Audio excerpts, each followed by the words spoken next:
soa atao amin'ny afo be lisany. Anomboka ary ny aventure.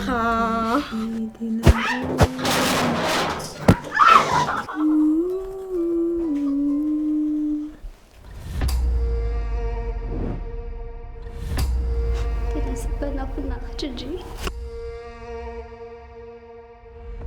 Izany nanampy sy nampianatra anany anatany. Anao ny aso anay zay ianao tsy maintsy antsona matetika amin'ny komisaria.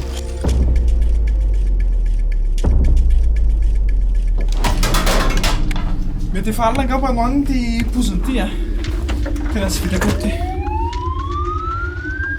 Tsy zany nanomboka azy fa zany mananatakanareo efa miara-miasa aminay ohatran'ireny mpivady nanao vady teny amin'ny alitary reny toy ny lambana koa io ka faty no isarahana.